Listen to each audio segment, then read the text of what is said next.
ఆరాధనకు సహాయకరంగా దేవుని వాక్యమైన బైబిల్లో నుండి ఆదికాండము 6వ అధ్యాయం. ఆదికాండము 6వ అధ్యాయము 14వ వచనము చదువుకుందాం. సితిసారకపు మ్రానుతో నీ కొరకు ఓడను చేసుకొనుము. అరలు పెట్టి ఆ ఓడను చేసి లోపటను వెల్పటను దానికి కీలు పుయ్యవలెను. ఆరాధనకు సహాయకరంగా ఆదికాండము 6వ అధ్యాయము 14వ వచనము మనం చదువుకొని ఉన్నాం.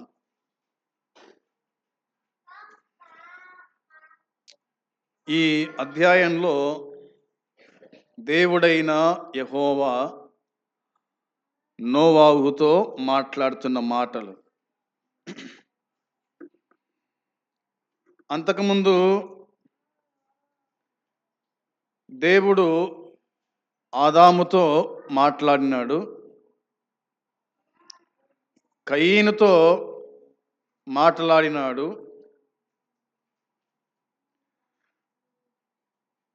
ఇప్పుడు నోవాహుతో ఆయన మాట్లాడుతూ ఉన్నాడు. సౌండ్ చూడన్నా.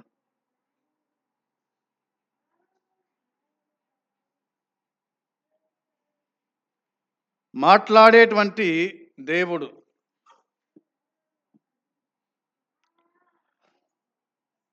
నోవాహుతో ఏం మాట్లాడుతున్నాడు? ఆయన ప్రజల గురించే మాట్లాడుతున్నాడు.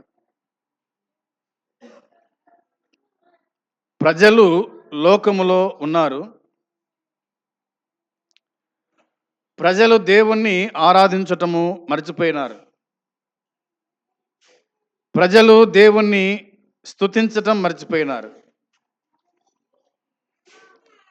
తమ తమ ఇష్టానుసారంగా జీవించేటువంటి ఆ దినాల్లో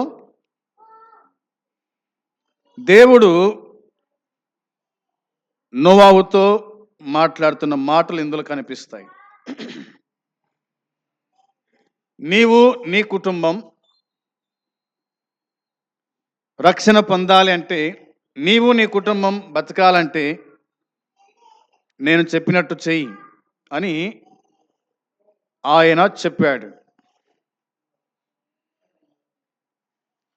ఒక మాను నీకు చూపిస్తాను అని చెప్పినాడు. ఒక మ్రాను.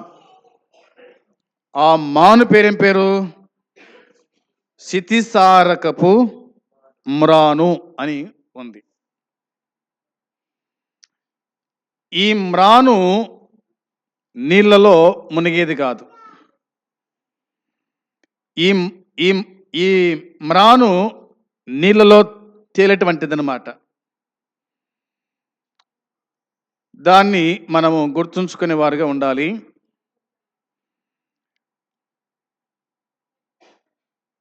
మా చిన్నతనంలో ఈత నేర్చుకోవాలంటే ఒక ముద్దు కట్టేవాళ్ళు ఈపుకు. ఏం ముద్దు అది? పెద్దలు చెప్పాలి.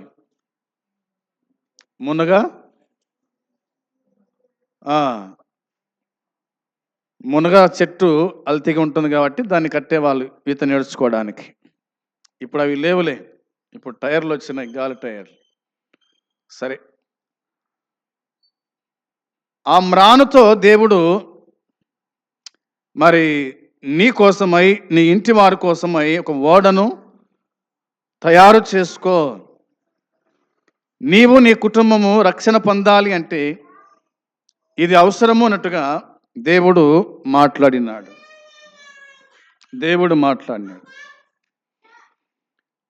దేవుడు చెప్పినట్టుగానే నోవాహు చేశాడు. దేవుడు చెప్పినట్టుగానే నోవాహు చేశాడు. 40 రాత్రి మగళ్ళు ప్రచండమైన వర్షం కురిచినందువల్ల మిద్దెలు మునిగిపోయినాయి, చెట్లు మునిగిపోయినాయి, పర్వతాలు మునిగిపోయినాయి. అయితే ఓడ మాత్రము నీళ్ళ మీద నడిచినట్టుగా దేవుని వాక్యమే మనకు గుర్తు చేస్తూ ఉంది. ఆ ఓడలో ఉన్న 6 మంది రక్షించబడినారు. వారు రక్షణ పొందిన కుటుంబంగా మనము చూడగలుగుతాం. విశేషించి నేను చెప్పాల్సిన మాట ఏమిటంటే, ఆరాధనకు సహాయకరంగా ఇక్కడ ఒక మ్రాను మనకు కనిపిస్తూ ఉంది. ఆ మ్రాను నోవాహు కుటుంబాన్ని రక్షించింది. ఎలా రక్షించింది అంటే మనం చూస్తాం కదా, తను ఓడ తయారు చేసుకున్నాడు. ఆ నీటిలో మునిగిపోకుండా తాను తన కుటుంబీకులందరూ కూడా బ్రతికినారు. దేవుడు చెప్పిన మాటను బట్టి వాళ్ళు బ్రతికారు అనేది దేవుని వాక్యంలో మనం చూడగలుగుతూ ఉన్నాం. ఇక మరొక మ్రాను గురించి మనం ఆలోచన చేస్తే, దేవుని గ్రంథమైన బైబిల్ చెప్తున్న మాట, లూకా రాసిన సువార్త 23వ అధ్యాయము 31వ వచనం. లూకా సువార్త 23వ అధ్యాయము 31వ వచనాన్ని మనం చూడాలి. వారు ప్రచ్చి మానుకే ఇలాగు చేసిన ఎడల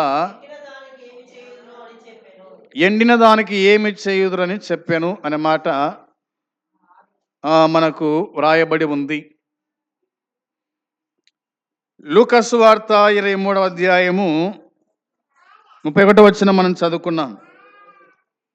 కాబట్టి వారు ప్రచ్చి మానుకే ఇలాగు చేసిన ఎడల ఎండిన దానికి ఏమి చేయుదురో అని చెప్పాను.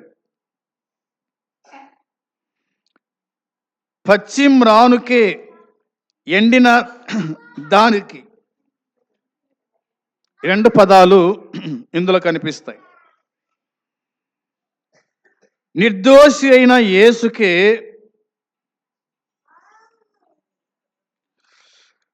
నిర్దోషి అయిన యేసుకే పట్టిందంటే, దోషులైన యెరూషలేము వారి గతి ఏమవుతుందో అని దాని అర్థం. నిర్దోషి అయిన యేసుకే ఇది పట్టిందంటే పశ్చిమాను, దోషులైన యెరూషలేము వారి గతి ఏమిటి, వారి స్థితి ఏమిటి అని దానికి అర్థంగా బైబిల్ మనకు చెప్తారు. యేసుక్రీస్తు ప్రభు ఆయన నిర్దోషి, నిష్కల్మషుడు, పాపుల్లో చేరక ప్రత్యేకంగా ఉన్నటువంటి దేవుడు. అలాంటి వానికే ఈ శిక్ష పడింది. పచ్చి మ్రాను ఆయన మీద మోపినారు. వట్టి మాను మనం మొయ్యలేం సరిగ్గా, అవునా? పచ్చి మ్రాను ఎక్కువ బరువు ఉంటుంది, వట్టిది తక్కువ బరువు ఉంటుంది. ఆయన భుజం మీద వాళ్ళు మోపారు కదా. ఆయన యెరూషలేము వీధుల వెంట ఆ మ్రానును ఆయన మోసాడు. గొలగతా కొండ మీద వరకు ఆయన ఆ మ్రానును మోసెను అని దేవుని వాక్యంలో మనము చూస్తూ ఉన్నాం. ఆ మ్రానుకు ఆయనను బిగించేశారు, చేతుల్లో చీలలు కొట్టారు, కాళ్ళలో పొడవాటి మేకు దించినారు. ఆయన సిలువ వేయబడ్డాడు అనేది దేవుని వాక్యం చెబుతుంది. ఆయన మ్రాను మీద సిలువ వేయబడినాడు. అది కూడా ఎక్కడ అంటే కపాలమనబడిన స్థలము అని ఉంది. అది భూమికి మధ్య ఆకాశం మధ్య ఉన్నటువంటి ఆ స్థలములో ఆయన వ్రేలాడినాడు అనేది దేవుని వాక్యమే చెబుతుంది. ఆ మ్రానులో మనకేం కనిపిస్తుంది అంటే మన పాపాలు కనిపిస్తాయి. ఆ మ్రానులో మన పాపాలు కనిపిస్తాయి. ఎలా కనిపిస్తాయి ఆ మానులో మన పాపాలు అంటే? యోహాను సువార్త 1:29 ఇదిగో లోక పాపమును మోసుకొని పోవు దేవుని గొర్రెపిల్ల అనే మాట వ్రాయబడింది. కాబట్టి లోక పాపాలన్నీ గుడక ఆయన మోసినాడు. ఆయన మోసినాడు. లోకములో ఉన్న వారి పాపాలన్నీ కూడా ఆయన యెరూషలేము వీధుల వెంట ఆయన మోసుకుంటూ గొలగతా కొండ మీదికి కపాలం అనబడే స్థలములకు తీసుకున్నట్టుగా దేవుని వాక్యము మనకు తెలియచేస్తూ ఉంది. మనము అర్థం చేసుకోవడానికి ఈ మ్రాను మొదట్లో ఏమై ఉండాలా అది కూడా ఆలోచన చేద్దాం. యెషయా గ్రంథము 53వ అధ్యాయంలో,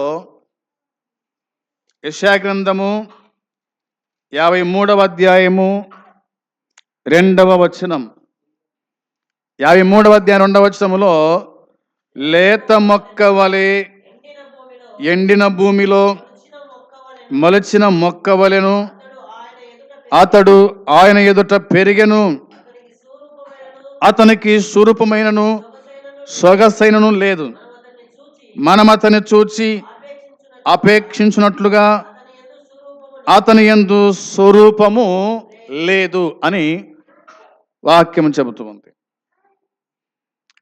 మొక్క మ్రాను అయినట్టుగా చూస్తాం. కాబట్టి యేసుక్రీస్తు ప్రభు ఎలా పెరిగినాడు ఆయన ఎదుట? లేత మొక్క వలె ఎండిన భూమిలో మొలిచిన మొక్క వలెను, మొక్క వలెను అన్నమాట మనం చూస్తూ ఉన్నాం.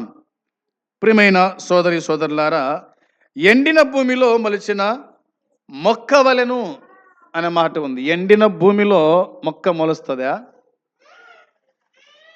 ఎండిన భూమిలో మొక్క మొలవగలుగుతుందా? ఏమాత్రం గుడక మొలవదు.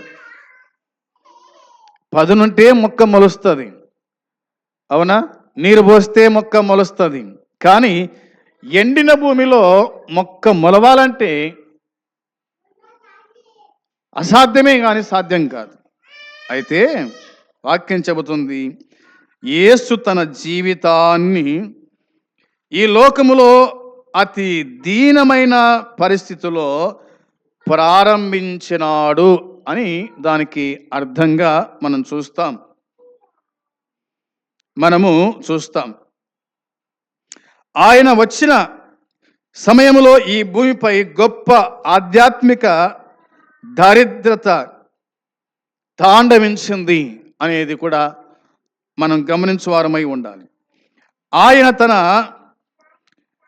బహిరంగ పరిచర్యను ప్రారంభించడానికి ముందు బాప్తిసమిచ్చే యోహాను ప్రజలను మేలుకొల్పడం మొదలుపెట్టినట్టుగా దేవుని వాక్యం మనకు జ్ఞాపకం చేస్తూ ఉంది. అందును బట్టి ఎండిన భూమిలో లేత మొక్క వలె అతడు ఆయన ఎదుట పెరిగెను, అతడు ఆయన ఎదుట పెరిగెను అనే మాట కనిపిస్తుంది. ఆయన పెరిగిన విధానం ఇందులో మనము చూస్తాం. బెత్లెహేములో కొంతకాలం, అవునా? ఐగుప్తులో కొంతకాలం, గలతియా, నజరేతు ఆ ప్రాంతాల్లో కొంతకాలం, యెరూషలేములో కొంతకాలము, కపెర్నహూములో, అట్లా ఆయన ఆ విధంగా పెరుగుతూ వచ్చినట్టుగా మనము చూడగలుగుతున్నాం. అందును బట్టి మొక్క మ్రాను అయింది. అవును, ఆయన లేత మొక్క వలె ఆయన ఎదుట పెరిగినాడు. పెరిగినవాడు మ్రాను మొయ్యాల్సి వచ్చింది. ఆ మ్రాను మన పాపాలకు అది సూచనగా కనిపిస్తుంది. మనం చెప్పుకున్నట్టుగా ముందుగానే లోక పాపమును మోసుకొని పోవు దేవుని గొర్రె పిల్ల.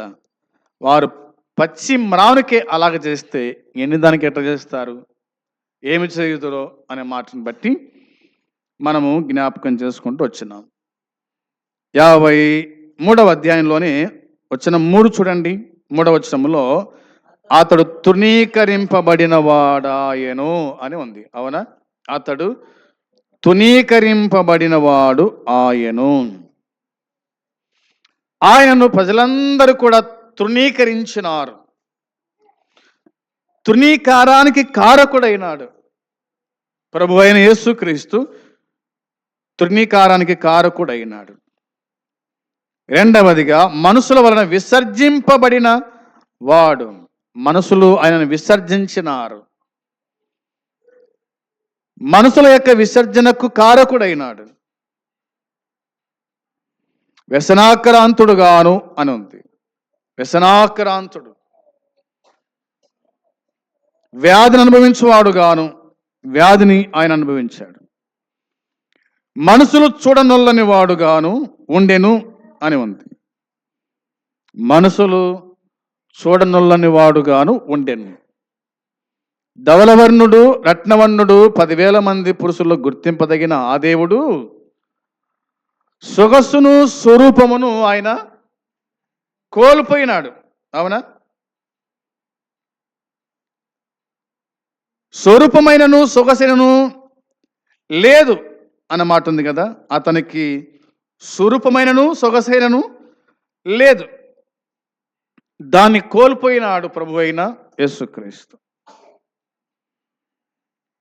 కాబట్టి అతడు తునీకరింపబడిన వాడు గనుక మనం అతన్ని ఎన్నిక చేయకపోతిమి. అతడు తృణీకరింపబడిన వాడు గనుక మనం అతన్ని ఎన్నిక చేయకపోతిమి. నేరస్తులలో ఒకడుగా ఆయన ఎంచబడినాడు. ఆయన నేరము చేయలేదు, ఆయన పాపము చేయలేదు, కానీ నేరస్తుల్లో ఒకనిగా ఆయన ఎంచబడినాడు. ఇద్దరి దొంగల మధ్య ఆయన వేలాడినాడు. పాపము లేని పరిశుద్ధుడు, నీతిమంతుడైన దేవుడు ఆయన చనిపోయాడు అనేది దేవుని వాక్యం మనకు గుర్తు చేస్తుంది. కాబట్టి మ్రాను అనే పదం ఇందులో మనం చూస్తూ ఉన్నాం. తర్వాత పేతురు రాసిన మొదటి పత్రిక 2వ అధ్యాయంలో, పేతురు రాసిన మొదటి పత్రిక 2వ అధ్యాయము 24వ వచనం, 2:24లో మనము పాపముల విషయమై చనిపోయి నీతి విషయమై జీవించినట్లు ఆయన తానే తన శరీరమందు మన పాపములను మ్రాను మీద మోసుకొనెను అని ఉంది. మన పాపములను మ్రాను మీద మోసుకొనెను. దేని మీద మోసాడు మన పాపములను? ఆయన మ్రాను మీద మోసినాడంట. మ్రాను మీద ఏమున్నాయి? మన పాపాలు ఉన్నాయి. మ్రాను మీద మన పాపాలు ఉన్నాయి. కాబట్టి ఆయన మోసినాడు. మన పాపముల నిమిత్తమై, మన పాపముల విషయమై చనిపోయాడు. నీతి విషయమై జీవించినట్లు ఆయన తానే తన శరీరమందు మన పాపములను మ్రాను మీద మోసుకొనెను అనే మాట ఉంది. యోహాను సువార్త 19:20 వచనములో, యోహాను సువార్త 19:20 వచనములో యేసు శిలువ వేయబడిన స్థలము పట్టణమునకు సమీపమై ఉండెను. అది ఎబ్రీ, గ్రీక్, రోమా భాషలలో రాయబడెను గనుక యూదులలో అనేకులు దానిని చదివిరి అన్నమాట. యేసు శిలువ వేయబడిన స్థలం, యేసు శిలువ వేయబడిన స్థలం, యేసు శిలువలో వేలాడుతున్నట్టుగా దేవుని వాక్యం చెబుతుంది. శిలువ అనగా అది మరణానికి సాదృశ్యం అనేది మనం గుర్తుంచుకుంటున్నాం. ఆ శిలువలో ప్రభు అయిన యేసుక్రీస్తు ఆయన మరణించినాడు అనేది మనకు అర్థమైంది. కొరింథీ మొదటి పత్రిక 1వ అధ్యాయము 18వ వచనములో, కొరింథీ మొదటి పత్రిక 1వ అధ్యాయం 18వ వచనములో శిలువను గూర్చిన వార్త అనే మాట మనకు అనిపిస్తుంది. శిలువను గూర్చిన వార్త. శిలువ అనగానే మరణం, శిలువ అనగానే అవమానం, శిలువ అనగానే తునీకారం, శిలువ అనగానే శిక్ష. అవునా? దేవుడు శిక్షను అనుభవించినట్టుగా దేవుని వాక్యం మనకు గుర్తు చేస్తూ ఉంది. ఆయన శిలువను సహించినాడు, శిలువను మోసాడు. శిలువ బాధలు ఆయన ఎరుగు కాబట్టి సంగతి జ్ఞాపకం చేశాడు. పేతురు రాసిన మొదటి పత్రిక 2వ అధ్యాయం 21వ వచనంలో, క్రీస్తు కూడా మీ కొరకు బాధపడి మీరు తన అడుగుజాడల యందు నడుచుకున్నట్లు మీకు మాదిరి చూపిపోయాను అన్న మాట ఉంది. 2:21 రాయబడిన మాట, క్రీస్తు కూడా మీ కొరకు బాధపడి క్రీస్తు మీ కోసం బాధపడినాడు. మన బాధను తొలగించినాడు, ఆయన బాధపడినాడు. మన భారం మోసాడు, మనకు భారం లేకుండా చేసినాడు. కాబట్టి ఆయనను మనము ఆరాధించు వాళ్ళమై ఉండాలి, అది గుర్తుంచుకోవాలి. నోవాహు కుటుంబం యొక్క రక్షణ కోసమై ఒక మ్రాను నరకబడింది. మన కుటుంబ రక్షణ కోసమై ప్రభువైన యేసుక్రీస్తు మ్రానును మోసినాడు. అవునా? నోవాహు కుటుంబం రక్షణ కోసమై ఒక మ్రాను నరకబడింది, చీల్చబడింది. అవునా? మన ప్రభువైన యేసుక్రీస్తు మన రక్షణ కోసమై ఆయన మ్రాను మీద వ్రేలాడినాడు. ఆ మ్రానుకే తన చేతులు అప్పగించినాడు. ఆ మ్రాను మీదనే తన ప్రాణము ఆయన కోల్పోయినాడు. మ్రాను మీద నుంచి దింపారు, సమాధి చేశారు. 3వ దినం మందు తిరిగి మృత్యుంజయుడై లేచిన ఆ ప్రభువును జ్ఞాపకం చేసుకోవడానికి మనము వచ్చినాము అనేది గుర్తుపెట్టుకొని ప్రభువును ఆత్మతో సత్యముతో ఆరాధన చేస్తూ మనం ముందుకు సాగుదాం. దేవుడి మాటలు దీవించునుగాక. ఆమేన్.